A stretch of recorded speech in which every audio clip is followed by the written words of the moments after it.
comment monter et pas il y a Papi Mboma. Tout ça pourquoi qu'on crée un mot? Au moins Papi Mboma on a créé besoin. On a démontré ngo ba tu voyez ba. Au moins Innocent Balou. Avant d'aller na plateau. Bon, émission est enregistrée parce que on a yebi et émission enregistrée entre mercredi ou jeudi. Ou bien jeudi, jeudi je crois. Donc tant on va enregistrer l'émission émission tant que le jeudi et la rano direct.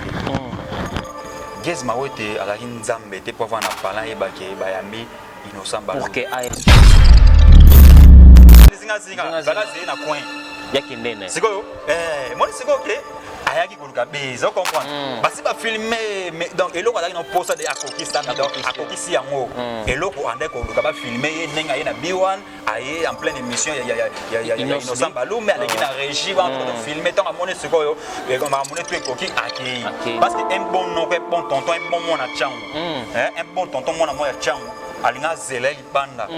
alinga ba pe libanda a zele pena ke ya yu mango zele so bavani pena boso alinga akina karbu karne leki vraiment ekali neto mona ka frontiment ferré na fali na banda monde no salama donc fali faire ayo kike fallait que faire na podia na banda fallait na car parti ka ko na basala ne bongo abeta ka bien de fatu na bana wenge ni basala yo ni ba wata basala ni ba wata basala po na bi wata pese masala yo kala mi se mo ba tele sala kwa ça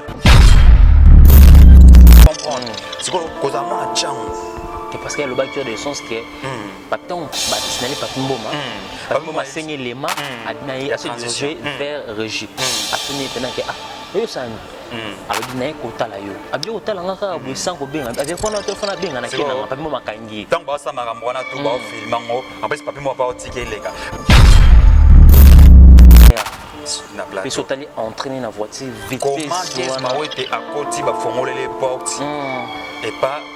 bagarre ta sécurité wana sécurité ba fongole les Gez Mawete tandis que ba dit que émission ça enregistré en plus ba dit programme il y a chaîne ndenge zalaka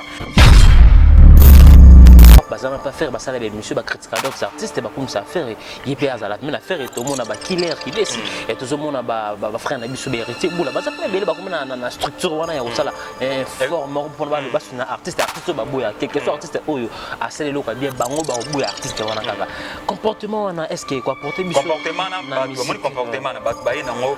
même si ba faire yo landa sima mais ba nango eza France de Michael Piana Vincent Toulouse Mombaya et qui n'a pas wana moni bere mususu ko alinga te ko risque trop na vie non c'est pas parce que mususu et qui c'est les bien dans et qui ma casse on comprend il nous a quoi bien mukolo parce que le quoi sali wana il nous a quoi sala ngote ja tu es sûr na tu es sûr moi il nous a na ndeka ibika ke na moi likolo eglaza mais ngape nazaka na oya peka male biso na bino awa na Congo Victoria TV chaîne ya YouTube kitoko epai wapi bokozwa Amiral Chamala na émission na ye Info Perso e kolakisa moto na moto effort akosala pona culture ya mboka social pe lisolo oyo moto na moto asalaka pe abundalaka awa nde epai balobelaka pe promotion ya artiste kosalema avec Amiral Chamala mobali ya kitoko ya propre otali bote ya mobali omeli mai okumisi nzambe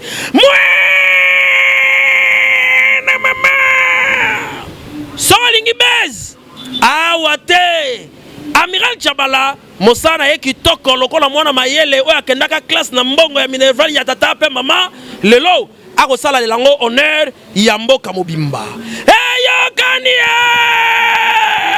ti namira ba voisin oui ba voisin Amiral Chamala ba mela mai. Étude d'excellence au rendez-vous, mesdames et messieurs, bonjour, bonsoir de partout, ça dépend de laquelle vous êtes tenté de nous capter en ce net moment. Bienvenue dans votre émission socio-culturelle Info Perso. Vous le savez, cette émission est là pour recevoir des artistes en général et pour recevoir nos confrères, concerts, Oyo, pour partager des avis, des points par rapport aux actualités. Vous le savez, pour l'instant, l'actualité est dominée par rapport au comportement. Il y a nos artistes, vous le savez, l'artiste Inosbi Oyo, qui n'a invité l'émission notre pilote Papi Mboma Oyo et créer ma polémique avec notre frère artiste Gizma Witi ou Ayaki. On ne savait pas si Ayaki Kosani créé mon polémique et c'est pour cette émission. On va essayer de parler avec mon confrère Oyo. Dans ces périodes trop, mon ami, nom de Fennec Mokonzi, mon coin à charge, le tout pour soigner uniquement ma artiste. Donc, cette émission, restez connectés sur Congo Victoria pour voir comment on va essayer de parler avec Fennec Mokonzi par rapport à cette actualité. Laissez-moi remercier notre équipe technique qui travaille vraiment fort et au moulin. Merci à vous, Guissolo, au poste de vie, pour l'excellent travail. Sans oublier le prof, Moïse Wassine de machine, la montage. Merci aussi à vous, notre boss chef, le vrai et le grand pétrolier Dallas, c'est JB Koumalouta, un monsieur très puissant, très aimé. Merci à tous mes partenaires qui me soutiennent de partout. Là, je vois Evaris Abdallah qui me suit depuis ISA, sans oublier Manu sur Sidi, depuis île Maurice, Warrior Makassi, il a fallu pour bon séjour à vous à Kinshasa, Movier, Odilo Mampouya, boutique exemple, souvent fait des tours sur croisement au Pala, Gambela, bon la boutique, moi, ils ont mon basket, ça bien chez Odilo Mampouya, boutique exemple. Merci aussi à vous, Dorcas Kabenda, instant loin dans les 10 heures, retour à Kinshasa, Stella Bentou Diamant, vos femmes d'affaires depuis Luanda, bientôt retour à Kinshasa. Là, je dis bonjour à mon invité spécial, Fennec Mokonzi, bonjour. Bonjour, Amiral Chamala. Donc, Congo, Victoria. Donc, passage n'a déjà bien. On s'appelle à l'aise. Vraiment. On est très à l'aise. Donc, merci à toi. Ma autorité, ma membre, toujours ma autorité. Karine Mokonzi, très fort dans le chef Fennec Mokonzi. Donc, merci à toi, maman Anna Mokonzi. Donc, on va te poser inspecteur Miguel Mbon au salon. Il a ramené à Londres, amiral. Photo et baratoire dans le salon Interstar. Interstar, mon Interstar dans le monde, maman. Inspecteur Miguel Mbon. Il faut comme Anna, donc, il y a mon niveau, il y a un défaut, il y a un défaut. Napesi maman Adija na salon Lexi Bambote na Londres, napesi Bijou Boudion Thérèse, Bijou Boudion Thérèse na Saxe, comité Clé d'Hollande, merci à trop, na Zelara Masolone Olobaki, maman Yvette Matondo, bana membre de ma autorité toute la Chine. Chef Mokonzi, donc deux fois terminé. Voilà, mesdames et messieurs, allez-y comprendre, c'est le chef Fennec Mokonzi. Moko, il y a structure au web, bazana, c'est un bon à charge. Les autres, on va répéter par-ci, des partout, web, comment ce monsieur, il travaille avec notre sœur Karine Mokonzi. On va essayer de parler avec lui dans cette émission trop par rapport au point actualité musicale au web, c'est comportement des artistes. Ils n'ont subi avec Gizma Witi ou dérangé votre départ. Fennec Mokonzi, il y a des gens, juste dans la salle, tu rappelles, aux alaka monteur, aux réalisateurs, aux chroniqueurs. Par rapport à la lecture à l'image, aux gens qui étaient en côté la image, il y a moi je respecte beaucoup. Tu as émission, on a embarqué les seuls invités, mais on a remarqué présence aussi à Gizma Witi. On a vérifié l'image, tout le monde est venu là pour ça. Il n'y a même pas côté élément. À ça, il y a une tension que le gars côté juste dans le plateau.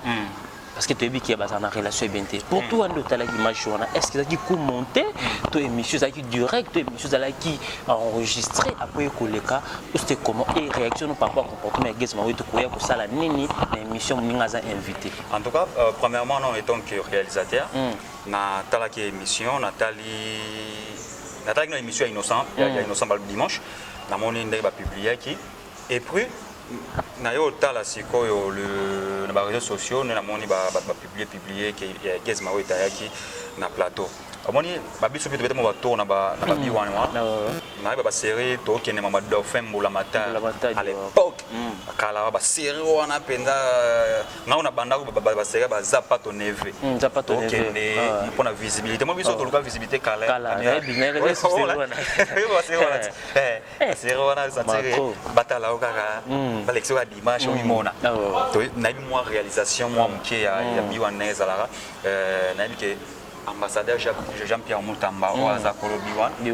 Donc, Babiso c'est tout qui est Dams de Miami dans la chef de la production. C'est Rwanda. Nathalie vidéo wana. Ngana émission ya Papi Mboma. Ils ont enregistré. Oh, Fennec Mokonzi ils ont direct enregistré comment? Ngana biso amiral. Tobete ba tona biwana ngoti avant ba somba le pango wana ezara biwana ils ont enregistré après pour le cas. Après le cas dimanche donc on démontrer on lelo voilà donc yo linga prévu nga prévu parce que nga les fort yo linga tant tolo ba likambo faut prévu ça bon ngas na roya pena ngas qu'on a expliqué ba par rapport aux du domaine quoi ngana webisa yo biwan toyebi ezalaka nango eza na kokolo place ba eza place ba régie ba chaîne tout ezalaka na menza wana parce que après wana ba digital eza ba chaîne ezalaka belé wana parce que ezalaka ngomba connexion ezalaka makasi yango batala régie ba chaîne tout même si ba chaîne TNT et ba régie nango ezalaka mais est-ce qu'on a bi wana na biso lo moko émission neti émission ya Biwan Show et ça direct les caméramans ont direct là je sais émission parce que c'est ok pas de fait on doit jeudi toi fait jeudi après dimanche il y a dimanche donc on doit émission il y a Papi Mboma naïbi que bateau baleka na fauteuil blanc bateau vanda na baebi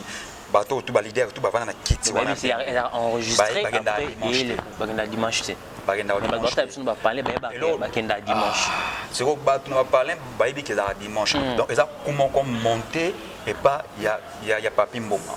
tout ça pourquoi qu'on crée un mot au moni Papi Mboma on a créé besoin on a démontré ngo bateau voyez pas au moni innocent balou avant d'aller na plateau bon émission est enregistrée qui parce que ngana yebi ezaki émission enregistrée entre mercredi ou jeudi ou bien jeudi jeudi je crois donc tant on va enregistrer émission wana émission tant aux le jeudi et la rana direct Gez Mawete alaki nzambe te pour voir na parlant et bake bayami innocent balo pour que aya na plateau ils sont allés entraîner na voiture vitesse comment Gez Mawete à côté ba fongole les portes et pas bagarre ta sécurité wana sécurité ba fongoli Gez Mawete tandis que bayebi que émission ça enregistré en plus bayebi programme ya chaîne ndenge ezalaka oyebi mo oyebi so tokia na ba chaîne sur net par exemple yo OK mercredi OK na numérica oyo bana oleke pa na oleka na émission ya ser na Omba Potongo oyo na oleka émission ya ser Omba Potongo yo jeudi ka ba sécurité tant on peut sa carte de lecteur on ba biso ke Omba Potongo lelo aleka en plus lelo pe parce que donc ngana yebi innocent Gez Mawete et côté non wana en précision les profs de genre de image et côté Liwana et côté il y a Gez Mawete à parquet en plus à côté vitesse dans côté na vitesse à qui na régie à na régie à hauteur donc c'est quoi et on tombait bien dans la côté na régie bah la 5 qui n'était pas comme 5 qui mois transition mon boé tu wana na katioté ils allaient qui type moi ça allait qui na régie ane ko mixer pena parce que na no mona na no fin machin mixer a solo na yé guest ebisi ana posa mona PM ana posa PM type wana ebisi guest que oui PM ana plateau bon makati maloba mo mke omoni eyeli ya place on wapi on a lobi que plan eza planifié par Papi Mboma parce que eyeli ya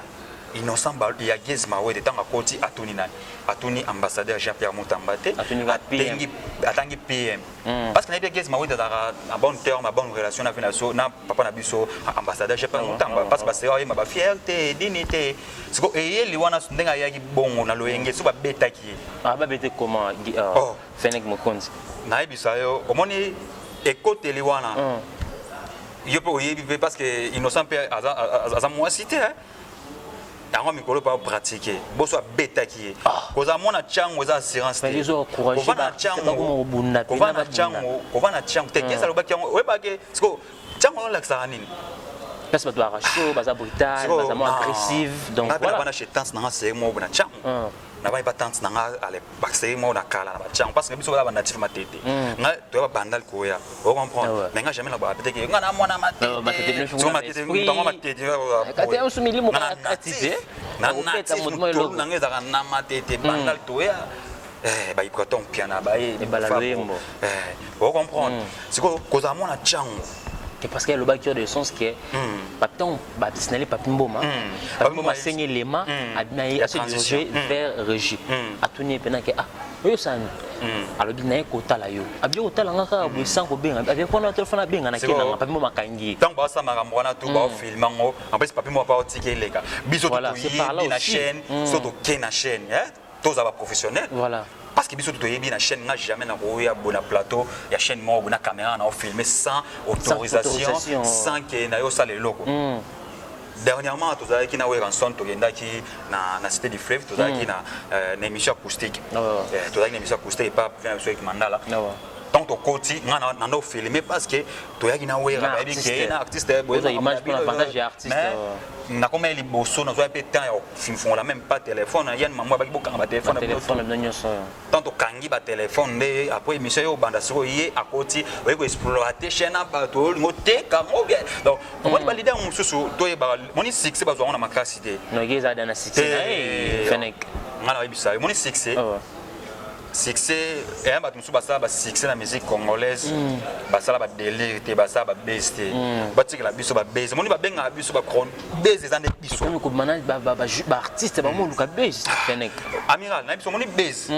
base za ne biso ba ta réseaux sociaux parce que tant au monde na base za rendre côté na biso to créer base na artiste ba mo parce que lelo ba musicien ba mo luka base mo boy moni nyonso wana po mwana mai na kotala na niveau mona kotala na niveau ya Innocent Balou mena bana mai mususu bana se vous comprendre on ngana bisa oh ya tout ba leader ya tout ba musicien yes ma wete a musicien mboka akengela ka Congo nenga même niveau ba jouer ya kengela Congo nenga ko ngela ka Congo yes ma wete a international vous comprendre yes ma wete a trop libanda na kalate boza pela fete na ba whisky di makambo eza bele o comprendre bato le sucon Victor ba mo côté l'artiste mo zo omoni bango tout ba mission mboka bango tout bazo sala honneur ya musique congolaise on se le dit to ebike mais ils ont niveau par niveau on comprend tant to ba mission international donc tant to monde ba mission international donc el polo to mona ba aigle nani ba ferré Bawata, ba Innocent Balou, mais on comprend. Est-ce que bébé n'a pas envoyé Michel Kolo? Fait que mon compte pour notre cas en parenthèse, m'envoie Gizma Wete. C'est quoi? Pardon, avant tout quand on a fait développer moi mon cœur. Moi ce qu'on dit bah qui bon Innocent n'a vendu na kit sur pembe wana. Innocent a PDT alinga tika yo na plateau. Au déranger. Au so ba whisky na yo. Donc au baé so donc oyeno oka boye na batu mo na basi na simalaka ba fongola ba champagne ba biloko no lubati ah melani ka so no na yo so yiwo aployer o panza oye pe na émission so ya bouleke mwana ma Innocent ka kima akiki na skit te azabi andozela parce que na ota siko moi ke le ko ya plan moko monter pas papi mboma ngai le même dimanche na ota la Innocent Balume na otale na B1 ezalaka na kokolo musika na mbinza en même temps wana pe nazotala Gez Mawete et pas Isaac Mai na King 24 siko Gez ango akoma mibale oyo akendaki en même temps c'est divisé ake kokolo na mbinza na B1 akeli suna na Afrika dimanche nzele zala na lax kolonga ville wana embouteillage ko yo yibi to ba kini mikolo embouteillage ya mikolo ya makasi ba samedi ba dimanche est-ce que dimanche pena nzele zala polelo sans saber ce n'est vite fait amiral tara jipwana mbangu wa ngana otala Gez Mawete et pas Isaac Mai na otala King 24 en même temps Innocent Zoleka au mona ke Gez Mawete ce qu'on dose la siko OK bato ba réseaux sociaux ba publier en plus dans au sala ngo parce que ngaso na sala ka mo bona bi ke yango based ba makambote non lingate ba filmer lo pena sa bato ba pona zo makambote na par exemple Fally Aigle na za kolo bongo de ben na apena kolo Aigle bongo ako sala par exemple tapage mo bo benga caméra même ça ko bunda ko beta mutu mo atiki ba filmer nga trop boy au filming au sala ngo te quoi level on comprendre mon bato ba na sende ba lingara po ba ba ngo et tout on comprendre Innocent Balou mais on s'appelle la maîtrise. Comment on a bimé attends ayakia bosso na beta qui est et c'est que c'est bosso na beta qui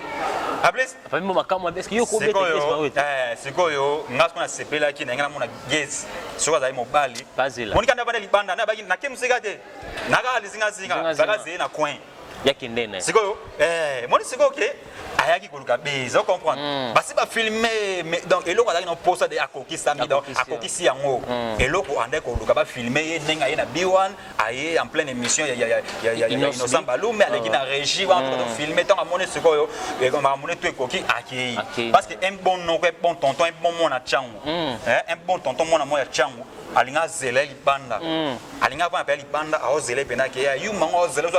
ba vani pena boso alinga akina karbo karne leki o ekale ne to mona ka frontiment ferré na Fally na banda monde no salama donc Fally faire ayo kike il fallait oui que faire à côté na banda fallait na car parquer ka côté wana côté wana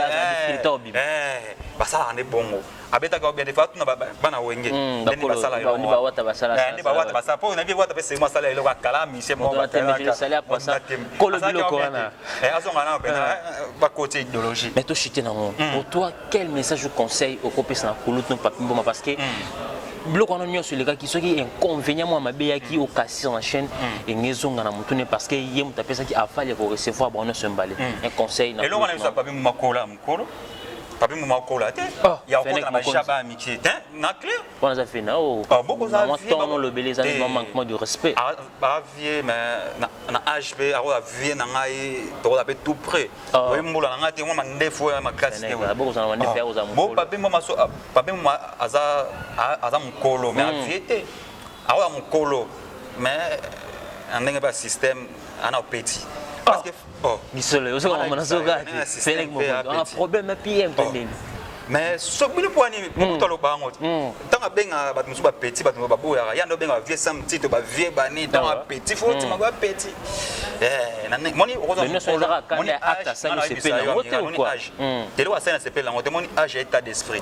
on comprend c'est vrai âge ah ouais âge eza te o la mulai o la mukona nga bona mo di bosanda ko lo comprendre mutu mususu na acte ko sala moni nga na lobi ka petit na côté mususu yango wana parce que ben internet ba otala biso nga na loba na les personnes vont se payer une action ah ouais maman na loba ben telo na loba bato pena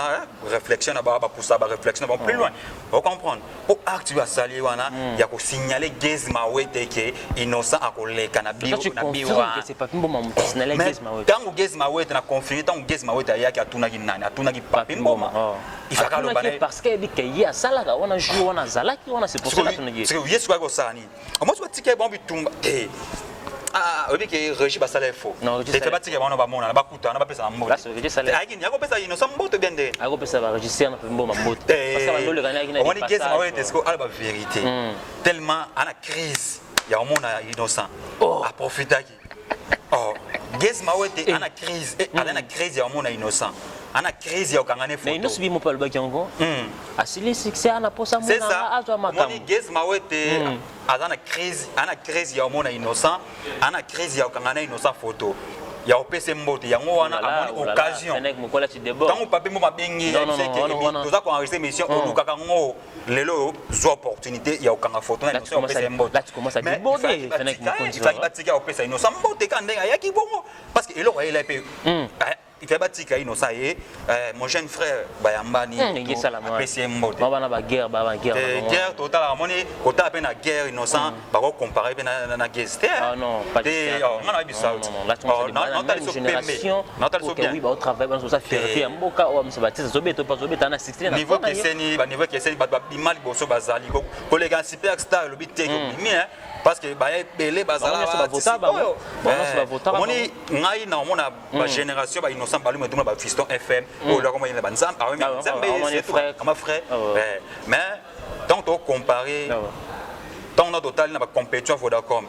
Gezma Wete aki na saison 2 innocent aki na saison 1 donc na reçu plutôt comparer imagine aki na innocent balu mais en plus ya ko zo temps ya ko zo ba n'importe le Gezma Wete en plus noko bena out na likemba na biso non ba kunyo so na likemba innocent ngana kama pe ngana yebi ke Gezma Wete pena amutu na ya kala mais niveau ki na boye Gezma Wete aboni na ebité vraiment voir na ebité anoko ya na ebi tout ebani abike en plus na ta émission bio fenek mo compte chef mutunaye mais obuka ngana ngana ça m'a clair moi son c'est pas les camboté faut il faut donc c'est la logique des choses c'est ça na contre papi mboma na Gezma Wete na ko linga moninga pena sa émission na kitoko bene to ba bien basi na mutu mo beka to na ma campagne ko to fenek na ma campagne mi to mela ou soit bato ba finga biso wana bato finga carré na minute na mona ta moura awa ayo bimisa émission bi émission ebeba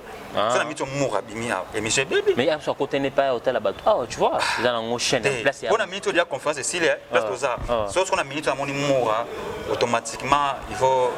na beta conseil to clore non papi mboma conseil ça na vie na papi mboma eloko na isa papi mboma bango baloba ke baza ba professionnel biso de amateur donc au moins ce que tu comprendre que bino ne bon olanda biso batiki la biso base batiki la biso parce que ça fait mal hein ça fait très mal trop sengi na pe droit d'auteur parce que toi dans l'administration mo na mo iloko mo boy parce que so sali ma biso sala bon ba traiter biso ba bana wana internet na kotala bango tu bakota na internet so tali bango tu ba travailler na YouTube bakoma okota émission bafutaka ye kongo mikili futaka so yebi mais émission so eleki na kongo mikili kuna ba opesa ela ko akoti sisko to am so kande mo biso to ba en plus biso message na biso ta tikotak pam pam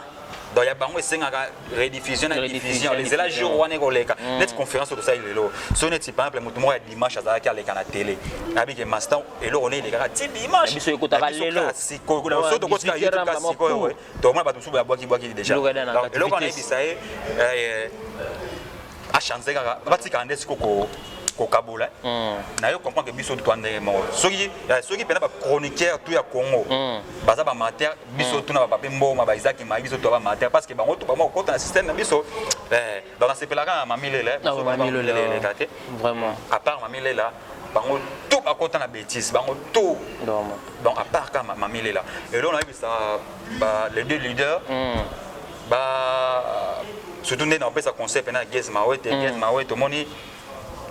Bérard Moussous Kori a l'ingaté ko risque trop na vie. Non, c'est pas risque Moussou ya et Kitty ça les peine dans Kitty Makasi. On comprendre. Innocent quoi bim kolo parce que le quoi sali wana innocent quoi sala monter. Ja. Tu es sûr? Na très sûr. Moi innocent. Na ndeka ibika ke na moi likolo eglaza mais ngape nazaka na oya peka malé. Mais alors ça là on dit donc c'est ça. Voilà mesdames et messieurs, allez-y comprendre, c'est lui chef Fenech Mokonzi, il était là bien notre invité. On va essayer de parler avec lui par rapport à quelques points aussi, on va chuter avec lui. C'était là l'actualité, il y a cet acte. Oui, c'est plus si battu de partout cet comportement nos deux frères artistes par rapport au gars qui dimanche passé l'émission il y a Koulout Nabiso Papimbo ces comportements il y a des artistes où il y a une émission même si ça avec des autres mais il y avait du risque au yo donc il y a une émission où ça la pas fierté à Papimbo parce que y mawi na émission na yo ben c'est artiste et créer des autres il y a des alarmants on est en yoté donc Koulouto comment rectifier la prochaine fois pour éviter que ça là-bas acte ça bon pour qu'ils aient des avantages pour yo quand on dit to chité na yo le lo yo presse et comme partager tout le monde na ba artiste ba monde na ba presse na bango je suis bien fan parce que premier chose les gars René Abiri a aussi craché sur Ferreco là massamo comme nous qui manga la on a faire tout ça l'émission a fini wata et c'est gouffre là pour toi comportement tout le monde après c'est là montalek na télé au fin à pena artiste autant na combo tu trouves ça comment Fenech premièrement on a question Tony moni cause la presse à la journaliste naï et à ma bête mais ma bête quoi comme ceux qui ba journaliste ba musique ba fan pendant ma casse ya musicien wana parce que tu es bien à l'époque oui rappeler c'est moi dans ba tourner ya joka ko c'est moi dans ya JB ma mona et au baby ça pena moi makambo ya musique yo comme dans yé pena za na ba tourner en plus ba tango pour pas ça la promotion ya musicien ba tiki na promotion ba musique ko finga na musicien muso ba yo kana musicien na te tu es bien zalaka ba makambo wana ezalaka trop na kala parce que Marius Monga à l'époque mais comme pendant le comité et on montre que chroniqueur moninga koza fan na son habile lelo qui n'a pas cette position qui n'a fan intel là sur côté musuna okene na kota te let's nga na mission musupe na lela effort mais na accès ya homona été mais oyo na lingaki moi tout côté ya muswana mena accès ya kibare na ina kota mais so na la kisi wana o la lingaki trop que ngana fan na lingako mingi bani côté na kota ka ina ko moi passe tout ce bazalamo ba ranking c'est ça ba musicien batika iloko wana surtout na ba chroniqueur lelo ba chroniqueur mo basala mo groupe et na mo ba chroniqueur basangana basala mo ekiri mo basoutenir musicien mo boy mettons bo sala ba analyse ya musicien mo boy il faut que vous analyse marambo tout et comme même musicien ça les mal ouais voilà na cité ba combo amoni ba frère na biso voilà mais ngako pona bo attends mon France de Mike piana Thierry Mombaya nani Vincent Toulouse 5 déjà bon ba min kota nani basanga kota aigle basanga kota aigle siko eso kota faire pena azara penza ba journaliste ngana wedeyo metangi na Bogard de la presse bon Bogard de la presse journaliste comment journaliste est Mamba Ferré c'est journaliste était Bogard de la presse c'est journaliste dans le sens que quand il prend le micro il parle de Ferré après c'est Bogard de la presse toko classé le la Sankara de Kunta OK moni Bogard de la presse toko classé le moni Joe oyo asimbela JB nini Maltina sans alcool Maltina sans alcool sans alcool moni les Bogard de la presse pour Sankara leki il pena za pena il y a Maltina de la presse il y a nani ya Ferregola les Bogard de la presse atika aux chroniqueurs était avec des embrouiller biso comprends franchement les Bogard de la presse mais quand tu dis ça tu vois pas que ça va créer des problèmes parce que balingi sous vérité dans le monde parce que vérité il y a monde parce qu'on est ou abattu moni Ferré azana ba chroniqueur te penza oyo ya makasi to yebi bazala rapene pa papa fait en plus Ferré a autorisé te que moi les gars de finga moi oyo kutozana tilampia et tout mais tout le monde va rené à bien tout le monde va arriver frappe bazana pas faire basala be monsieur ba critiquer d'autres artistes ba comme ça faire il peut azala mais la faire et tout le monde ba killer qui laisse et tout le monde ba frère na biso be héritier bula ba mais bele ba comme na structure wana ya osala forme pour ba ba na artiste ba boya quelque soit artiste oyo a celle lo ka bien bango ba boya artiste wana kaka comportement est-ce que quoi porter biso comportement na comportement na bat baye nango même si ba faire yo landa sima mais bat baye nango eza France de Mike Piana Vincent Toulouse Mombaya ekirina bango wana nde basangana po bayo kisaka musicien moko boye pasi balobela kaka ye banalise mais makambo pe ya fali zoleka aigle zoleka poni basa banaliste mambo ya basi wana to ko to chuter nene yango connect to ke na malemme yango siko na lobate to yena na makambo ya héritier moko atika ikoleka lobate omoni barene abiri tala niveau bakita bango ba mesegogan ba fan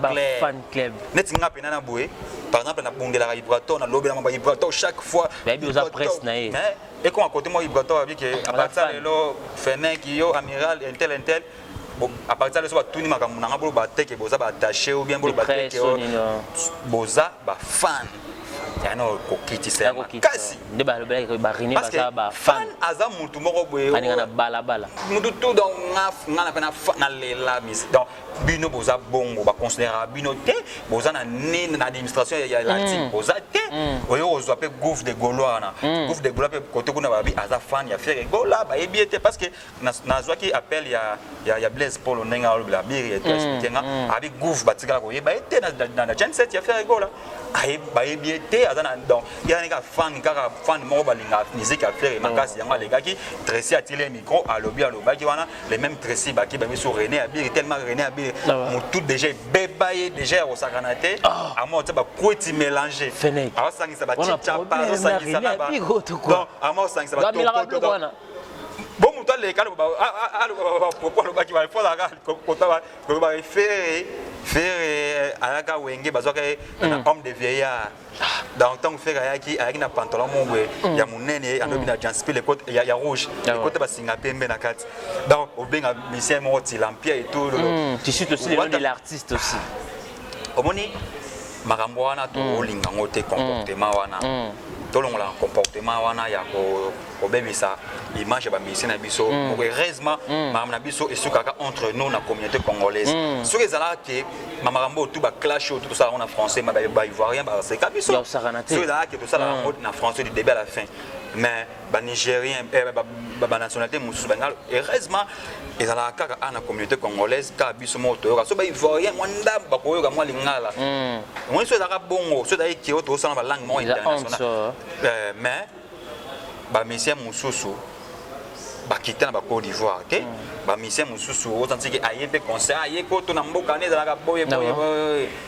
tonzi ba musicien biso tong baza awa ngai na fan na bonne musique na oka fali faire innocent ba wete ba Ibrato piana ba ngotu ba musicien moka Fennec Mokonzi okolo banini na sorti ko tangi ba frère wana o ba lobela ba artiste. Mais on a remarqué jusque là il y a ba artiste on ba lobela pe mingi ba artiste ba yebi pour avoir tant au risque o ba loba celui qui risque rien n'a pas artiste ya ko yeba yo oko traiter bon comment tout conseil monsieur ko lancer na ba frère ça musala risque bon artiste ya bon fan artiste ya yebi même pas nous zo la ça va tout ça la na artiste o lobela artiste o l'extra belema ya artiste na mission comment na image na yo ba na ke yo ozala na artiste son le pakala Fennec Mokonzi et là on a bisaka bande on a biso wana montant to sala les kambutu ezana bénéfice na bénéfice nango biso ne to abo to presse nga na rolling ate mission moi mokitanga parce que na patron ya chaîne ai na place mo ba considérer nga et tout nga tant na ye pas nos musiciens to collaborer so yo na posa nango benga chef Fennec Mokonzi tout travail ensemble contrat moi papier na que contrat donc on a ba limite routine ndanga te voilà mais Fennec Mokonzi na pardon na crédit et mon esprit na to po ya ngo ce que sala ki bango benga ba fan po babiso nga so moninga na musicien tozani mikolo wana mwatanga na sa to sa cop en plus considération a osa ko vanter te na sala ba journaliste mo ya ba tindi yo ke sombela nga crédit bengela nga mwasi to bozo bebi sa musala on a évité so ba moni na comprendre qu'est-ce qu'il y a en fait donc malgré tout et belende to sa musala mon musala to za na ba papier ya ko totangeli chronique ote to za na ngote tant que simbi déjà micro il faut on me paye ça en valeur oyeba eloko nini osala ba visa clé so peut total la paix ba ko bia tangela ne lo musu na ipene voilà mais tanda sala musala mais ya pe na chronique pe bo e pesa pe makambo parce que so peut total na pena ba musu moi musu assisane na RI musu assisane musu ok bo assisane na droit mais tellement ba misala facile ya ko pesa mo ina internet et simba na ngope mais tant o sala yango il faut on me paye sa valeur les colo ya libanga ba bengo fan disque bien pe ba buaki binote la buaki binote donc oni o ko ni moyi wana moyi wana na c'est pas musicien boy moyi donc c'est ça quoi yo wana moyi donc na comprendre en plus ba beta maga ba beti bino donc ozela album pe na suka nango dédicace en tout cas ça fait mal wana donc ça passe faut ébelo quoi mon nga pe na chef Fennec Mokonzi na bana na parler mais bon ba ki no lobela trop ba musicien on a système MOP koko so côté na bango natala leader ni na okende mais tinga so pas leader on connaît ba ke musicien na respecter nga mais so que musicien considère ba douter na oyate so na pe na chez eux c'est tout ça l'affaire parce que na musala mon ke on nga na yebi so nga na meme pa na yo na yepeke yo plus so na ya pa on nga yo pe un jour au reconnaître les attaquants qui bango donc en tout cas donc c'est ça voilà mesdames et messieurs vraiment toujours chuté avec Fennec Mokonzi Fennec Mokonzi toute dernière question en tout cas ces derniers temps ex-femme il a fallu pour paniquer azo réclamer fallu pour pas par rapport à bolingo na bango nana ketchup à botole mobali et tout ça là bien mais silence absolu côté il y a staff il y a fallu pour peut dire quoi par rapport à ça est-ce que niquer ça na battement baza si mana été bazo tine pour na yuka ya ko déstabiliser l'artiste fallu pour pas na lo bana nous mona l'affaire wana na bato to mba lo beza ba fana et puis Keina Niki na Tina to Monica bon soana non au moins ton staff bon ça va musicien en tout cas tu na comprendre que ba sola na leader pour ba lo batte non ba lo batte leader c'est à comprendre que te bango to mamunanga leader pena que même si Niki même si Koto système est pena donc parce que so pena dans l'équipe bon côté quand bango benga ça analyse bando ko attaquer Niki na mamuto de ma famille to tu vois mon ni vidéo ya aigle tu vois mon ni ba attaché wana c'est quoi na yesi ko na deuxième volet ba attaché wana attaché wana baloba ki à chaque fois ça les kambu to mais la maïté semaine wana de silence absolu ce que d'ailleurs a faire aigle wana bossa banalise côté la bango ba vu ko ebele mais caro bango tout ba kangi minoko cara ken piano za wapi Mombaya ozawa France de Mai Vincent Toulouse boza wapi leader bota leader na leader boy vraiment il y a ça humilié donc pour défendre la cadavre boy ata yango bo contredire même ata contredire bo salade balobat bango ba position avec le pété donc joyo kombo ki mabuto na neto yé bango na makambo plan B pam yo kota makambo ya famille afali da bazana ou bien le maman basi na ye parce que fali petit sikona niki bakabwana to yebi basa divorce te fali babala na légalement na mairie na niki nga maman la loté na ba life ya niki na quelque chose basa na bango loté bolingoka ni to normal sans l'état sans quoi que ce soit donc ça risque fait nek ko c'est trop risqué azana bana fali mi balé Kélian na Keina mais bafana pe bango ba c'est 3 bango pe donc même moi si au fali azane sikoyo eza nana ketchup o bazala kana ye o balala kana ye o ba tutu ba yebi ke moi si na ye ke eza nana ketchup nikneti biso tondo ba na ka ku Barcelone kombo kutandiki to ba ngalo ma mwe fali nzanga imaka na Barcelone na ngai Maman, est-ce que journaliste na bango. Voilà Fenech Mokonzi, votre mot de la fin par rapport à Makam Oyo, au copé sa conseil, na Niki, on a sorti à Bande Konabiso, au Balobela Fali pour passer le monsieur mettre mon silence, mon baso le batté pour te clôturer. Et là, on a eu ça, surtout à faire il y a Niki, Balukaba arrangé à l'amiable, donc Makam Moussou, tout est à la moi trop na réseaux sociaux, ma bémakasi. Niki, Nayo comprend pas sur Ayoka. Moni mutu, so iba osa ele makaba, osa ba vidéo, il passe dans le téléphone. Il faut se défendre. Même si Mambela ko sawana,